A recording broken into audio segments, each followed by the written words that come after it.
勾對角的奧秘是學會使用反方向的力。為什麼你的勾對角總是很高？聽說要用手指手腕擊球，手腕很使勁下壓也壓不住。你又聽說要沉肘去找擊球空間，可是勾的還是很高呀。還聽說要用身體包裹住球，於是動作越來越離譜。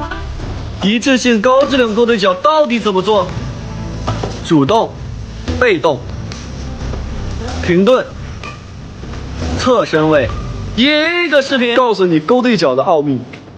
Let's go。视頻中，球拍是微尘7070，胞胎能量科技提高殺球速度，暴力進攻，同時往前手感也同樣出色。以反手勾為例，我們來看擊球時的揮拍軌跡。簡單來說，勾對角就是球拍由外向內的擊打球頭，相當於我們站在場地外面向裡打，球拍需要揮出外到內的軌跡。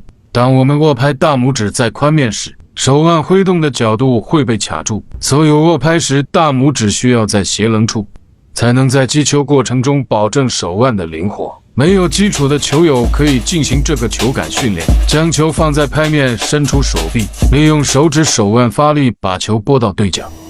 只有手指手腕握，胳膊別動，發力結束太晚會把球撥下網，發力結束早球會高。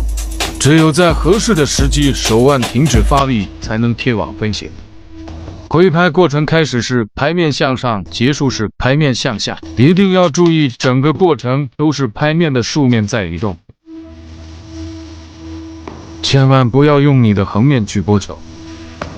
無論點多低都是豎面，但有了手感，為什麼打球時依然會勾得很高？因為當我們正常架拍擊球，此時手腕發力擊球的力量是向上的，那應該怎樣解決呢？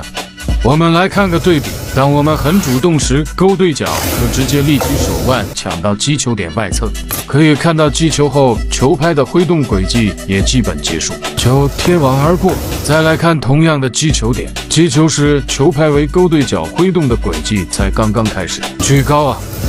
這和提前立不立手腕沒關係，而是只要在揮拍軌跡的開始階段打到球就會高。正確勾對角的共同點一定是擊球點在揮拍軌跡的機位。那麼問題來了，擊球時球拍需要給球頭足夠的作用力才能完成勾對角。我們知道了，架好拍擊球前，如果手腕直接發力壓不住球，用身體當然同樣壓不住。還有大家常說的降肘，也是開始階段打球壓還是壓不住，而且除非很主動，否則我們不可能直接把拍子往球的外側伸。那麼要在揮拍軌跡的末端完成擊球，用的一定是慣性。那這個慣性到底是怎麼來的呢？為什麼勾對角的秘訣是反方向的力？大家聯想蹺蹺板，我們將球拍用食指、拇指捏住，小臂與球拍保持水平，此時把手腳端向下腕，拍頭會向上抬，拍頭上抬就是用上了拍為反方向的力。現在我們向下壓小臂會帶動拍為下壓，從而使拍頭上抬。這裡再來一個手感訓練，把球拍放在球網下緣，以此發力方式嘗試把球顛過網。OK， 我們繼續。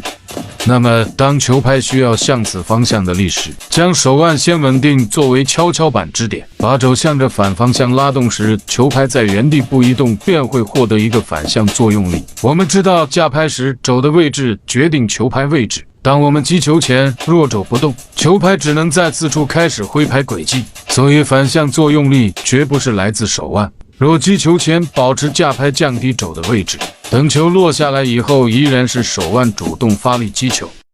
所以只有穩定手腕，將肘向球拍揮動的反方向拉動，才能在提供反向力量的同時，也為揮拍軌跡的開始階段提供了空間。當肘的反向力量傳導至手腕即將擊球前，手腕恢復活性，將傳遞到的力量選擇性發出擊球，從而控制角度與落點。注意看仰肘的發力方向與擊球時機。既然學到這裡，那麼這個耍帥動作大家也會了。也是把肘往反方向裡讓拍投击球前獲得一個反方向的力。一支球拍需在手指手腕驅動下擊球，一支应在挥拍末端擊球。擊球前先將肘向揮拍軌跡反方向拉動，因手腕相對位置不變，則肘拉動的力會傳入手腕，並帶動球拍完成揮拍軌跡。手腕借助肘回拉的力順勢立起，則此過程中會產生所謂的包裹感，還可以在末端完成擊球。架拍時，手腕一定不要鬆鬆垮垮的，一定要穩住。正手除了握拍大拇指在髋面，其他都和反手一樣，直接用手腕發力不可以。我們掌心朝上，和反手一樣的方式來找手感。當胳膊肘向後拉時，小拇指、无名指會把拍尾向下，此時食指會帶動拍頭向上抬。把拍子舉起來，基本就是勾對角。肘後拉的反方向的力傳導至手指手腕時，食指撥動球拍完成擊球。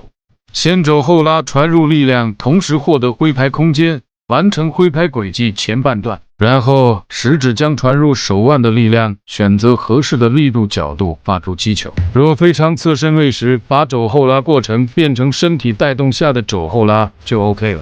在揮拍軌跡開始時，擊球會壓不住。將肘也依然改變不了手腕主動發力，只有將肘先向揮拍反方向拉動，與手腕相互配合，才能獲得一致性又強、質量又高的勾對角。好了，我們下期見。